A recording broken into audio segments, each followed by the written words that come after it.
All right, shalom. First off, I want to start off by saying all praises, honor, and glory is due to Yahweh, by Shem Yahushai, by Shem HaKadosh. All praises due to the one called God, whose true name in the Hebrew is Yahweh for the Heavenly Father, and Yahushai for his beloved Son. I also want to say double honors to the elders and apostles, a great millstone, and peace and mercy to the hopeful light preaching his word in truth and sincerity on the brother Tazabah and the great millstone Arizona camp. Lord will with another video to edify. Now this is a lesson, right? Because I was watching the elder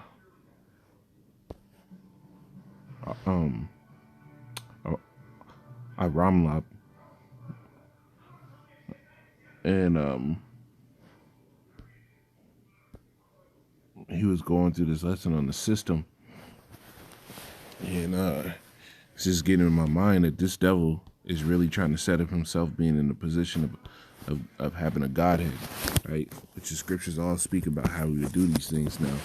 In the same moment, he's sitting there accrediting himself with all this power and all this divinity, which is all scriptural, right? This goes into the MOTB. This, he has to put himself in a godlike place because what? He's trying to get the birthright. He's gonna, what? The Lord said what? He called us gods. And all of the sons of the Most High in particular. So these devils want that part, right? And they have this wicked hubris that they think they're going to be put up in that position. So it's not this article says Klaus Schwab because he heads the World Economic Forum, and they used all these fact-checking websites to say no, he didn't say this, but it was his right-hand man, right? So it's Klaus Schwab. God is dead. The World Economic Forum is acquiring divine powers. Now, when you jump down, it says it about right here, like the third or fourth paragraph. It says Klaus's right-hand man, Yuval Noah Harari, has announced that the World Economic Forum has been so successful in its plans that it is acquiring divine powers of creation and destruction, right? And this same dude, right, tied in with Klaus Schwab, is the same dude that sat there and said the Lord was fake news, right? So these are people tied in these cabinets that have been put up in this position. And we know that the agenda is that they're not with the Lord, man. The scriptures tell you that they say, right, that the wicked say there is no power. They have done abominable works, and these devils have. Now, when you get into some of these scriptures, and I got a few more images, right? It says what the fourth industrial revolution will lead to is the fusion of our physical, our digital, and our biological identities. And a reason why this ties into the topic is because when you really break down how the Lord worked, he put his spirit within us. And this is this devil trying to put his spirit on everything, on all creation, even so much that he'll sit here and make,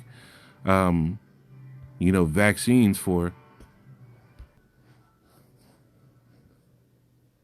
even so much that this devil will sit here and try to put a jab into bees, right? They have a whole new bee vaccine that they're coming out with. So not even, man can't even live without this devil trying to get them up in them, but the bees can't. Right? And the brother, let me see if I can grab this real quick.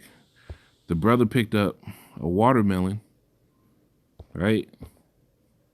Going into this bee topic, the brother picked up a watermelon.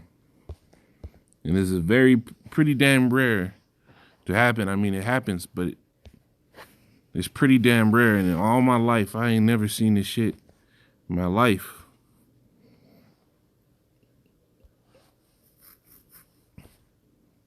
See, I think it's on this one.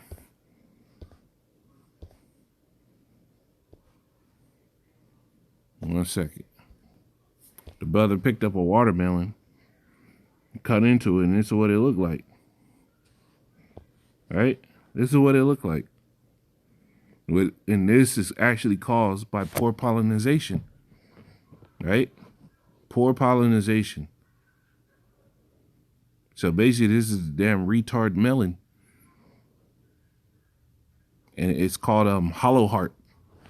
And a lot of those fruits and everything can get this due to poor pollination.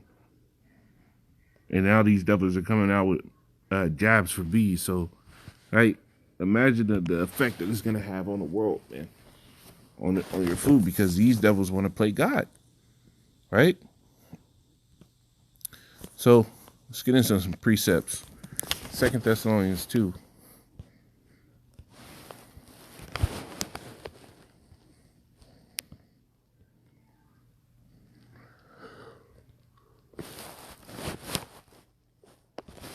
Four.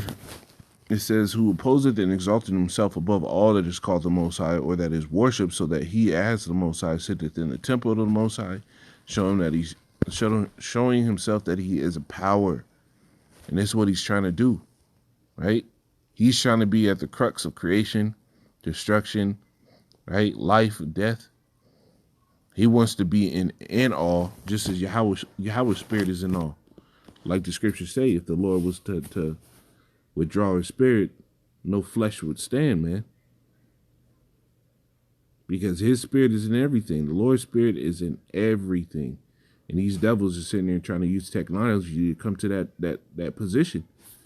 Right? This is Revelation 13.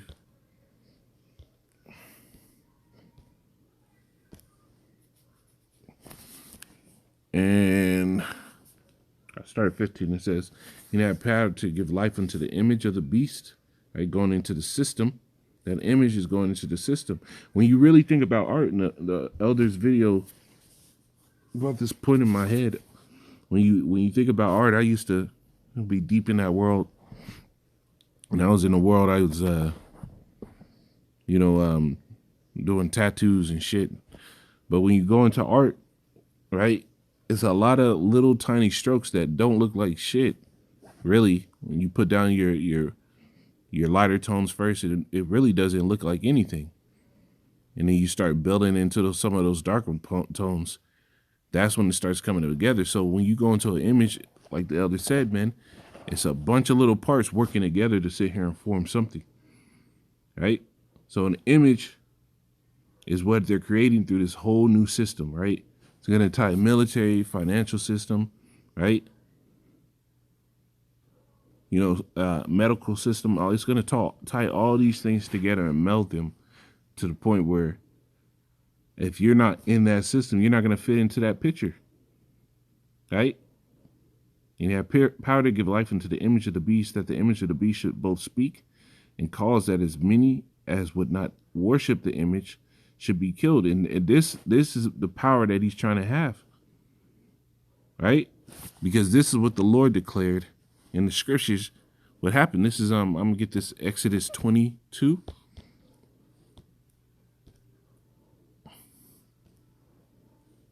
Exodus 22 and 20 says, he that sacrificeth unto any god save unto Yahweh only, he shall be utterly destroyed. And that's what they're trying to come with. They're trying to sit here and come in instead and put out that same order, right? Because what? They want to cut you off. You have to come to them for everything. And if you don't, you go back to Revelation 13. Let's get back there.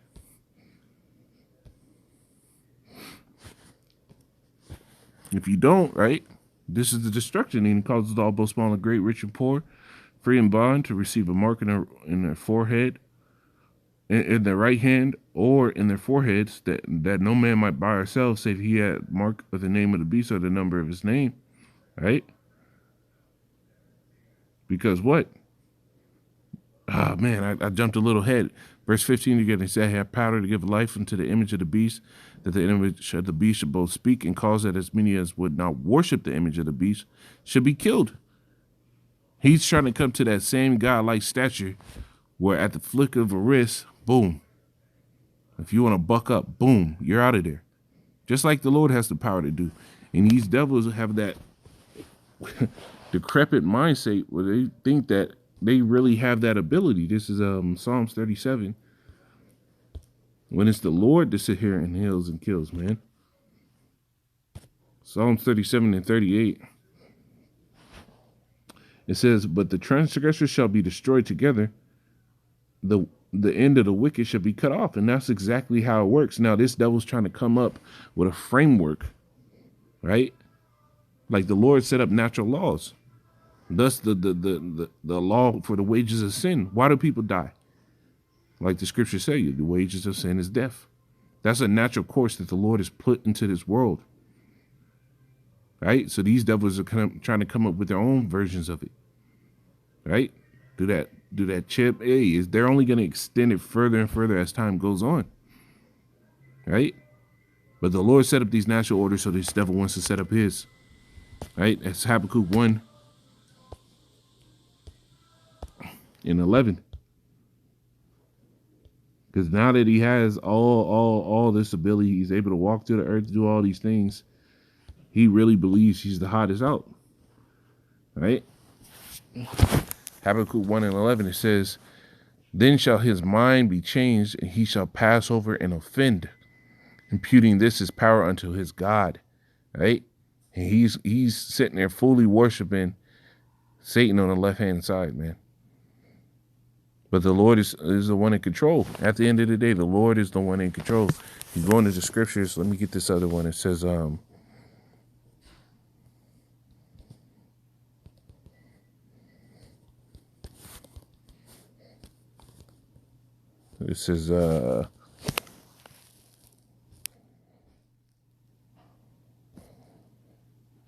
yeah.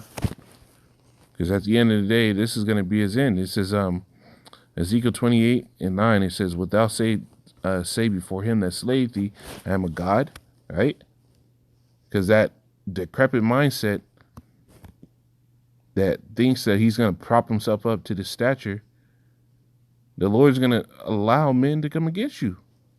Wilt thou yet say before him that slayed thee, I am a God?